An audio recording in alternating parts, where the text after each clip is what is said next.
querido telespectador da TV Kefas, a TV do Bom Pastor. Que Deus o abençoe ricamente neste dia.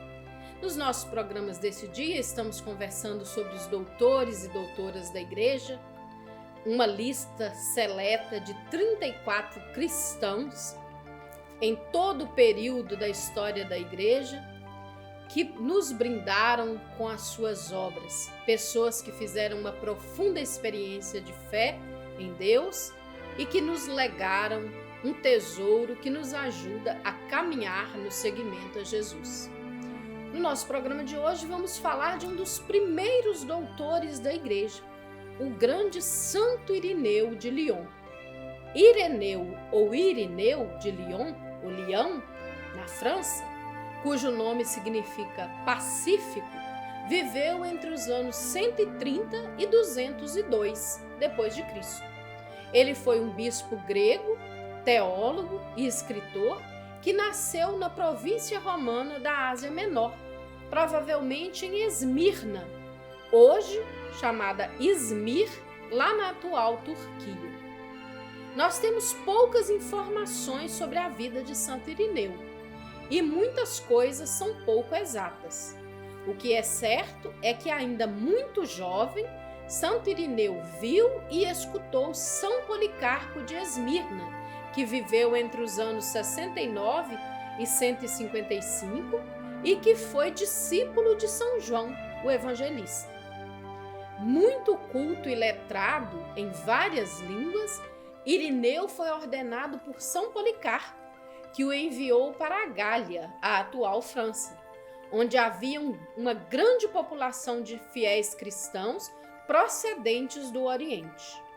Lá, Santo Irineu trabalhou ao lado do bispo Potínio, ou Fotino, o primeiro bispo de Lyon, que em 175 o enviou para Roma para, junto do Papa Eleutério, resolver a delicada questão dos hereges montanistas.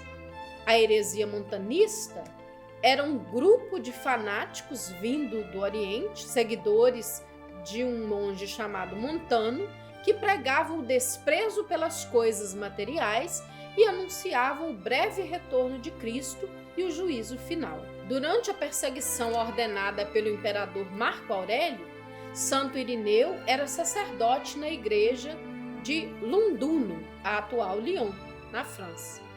Aí, muitos membros do clero da cidade estavam presos justamente por testemunharem sua fé.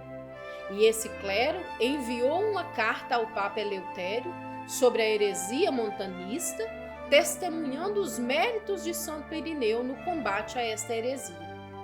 Quando o bispo de Lyon, São Potínio, foi martirizado por ocasião desta perseguição, Irineu foi feito bispo em seu lugar. Neste cargo, Santo Irineu permaneceu 25 anos. Ocupou-se da evangelização, combateu principalmente a heresia do gnosticismo, além de outras que proliferavam nestes primeiros tempos da fé cristã. Obteve êxito junto ao Papa Vítor I na questão da comemoração da festa da Páscoa, quando lhe pediu que atuasse com moderação para manter a união entre a Igreja Católica do Ocidente e do Oriente. A Páscoa havia sido definida para ser celebrada na primeira lua nova do outono no hemisfério sul e a primeira lua nova da primavera no hemisfério norte. O livro mais famoso de Santo Irineu, em latim, se chama Adversos Hereses. Nós o conhecemos em português como Contra Heresias. Ele foi escrito por volta do ano 180 depois de Cristo e é um ataque minucioso à heresia gnóstica, o gnosticismo, que era uma séria ameaça à igreja primitiva. Como um dos primeiros grandes teólogos cristãos, Irineu dava ênfase aos elementos da igreja, especialmente o episcopado, as escrituras e a tradição.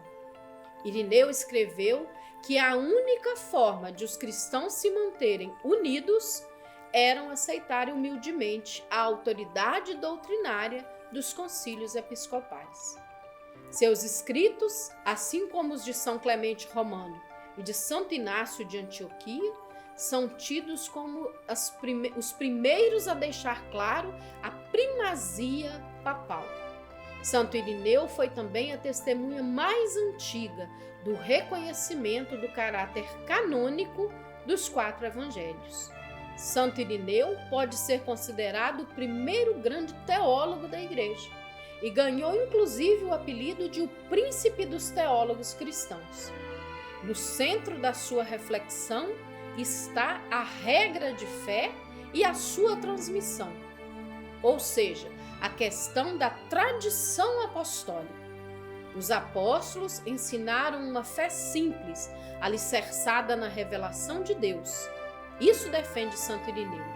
Ele diz ainda: não há uma doutrina secreta por trás do credo comum da Igreja. Não há um cristianismo superior para os intelectuais. Verdade e salvação não são privilégio e monopólio de uns poucos, mas todos podem alcançá-las. Todas as igrejas locais, afirma o bispo de Lyon, devem se referir à Igreja de Roma. De fato, ele escreve: para esta igreja, devido ao seu principado particular, é necessário que convirja cada igreja do mundo, isto é, os fiéis espalhados por toda parte, pois nela a tradição dos apóstolos foi sempre conservada. Além da obra em 5 volumes que nós já mencionamos, Contra as Heresias, temos também outra obra de Santo Irineu que chegou a nós, a Exposição da Pregação Apostólica, considerado o mais antigo catecismo da doutrina cristã. O objetivo dos escritos de Irineu é defender a verdadeira doutrina da fé católica e expor com clareza as verdades da fé. Mas nas suas obras também transparece o bom pastor, preocupado com aqueles que estão perdidos. Sua atuação encerrou-se em 28 de junho de 2002, quando ele foi martirizado durante o massacre dos cristãos de Lyon, sob o comando do imperador Lúcio Setímio Severo. Irineu foi sepultado na igreja de São João, que mais tarde foi chamada de Santo Irineu. Sua festa ocorre no dia 28 de junho, na Igreja Católica, na Comunhão Anglicana, na Igreja Luterana. Já os ortodoxos o celebram no dia 23 de agosto. As relíquias de Santo Irineu estão sepultadas junto com os mártires da Igreja de Lyon, na catedral desta mesma cidade. Em 21 de janeiro de 2022, o Papa Francisco assinou o decreto que incluiu o santo na lista dos doutores da Igreja. Santo Irineu recebeu o título de Doctor Unitatis, doutor da unidade, 1820 anos depois do seu martírio. Rezemos com Santo Irineu de Lyon. Deus nosso Pai, vós concedestes ao bispo Santo Irineu firmar a verdadeira doutrina e a paz da Igreja. Pela intercessão de vosso servo, renovai em nós a fé e a caridade, para que nos apliquemos constantemente em alimentar a união e a concórdia. Por Cristo nosso Senhor. Amém. Meu amigo e minha amiga, nessa semana que conversamos sobre os doutores da Igreja, você pôde ver que Deus tira doutores, faz doutores das mais diversas realidades. De quem não sabe ler e escrever, como Santa Catarina de Sena, há pessoas brilhantes intelectualmente, como Santo Irineu, Santa Teresa d'Ávila, Santa Edelgarda de Bingen, Santa Teresinha do Menino Jesus, Santo Afonso Maria de Ligório. O que Deus quer de nós é a nossa doação a Ele, é o nosso assentimento ao seu chamado. Santa Teresinha do Menino Jesus já nos dizia: Deus se deixa cativar pelas coisas mais diminutas. Então que a sua vida, o seu oferecimento, pequeno ou grande, seja uma oferta verdadeira a Deus, à Igreja e ao mundo. para que este mundo seja de fato um reflexo do paraíso que Deus sonhou para colocar a sua humanidade, as suas criaturas. Deixo a você o meu abraço e voltaremos a nos encontrar na próxima semana.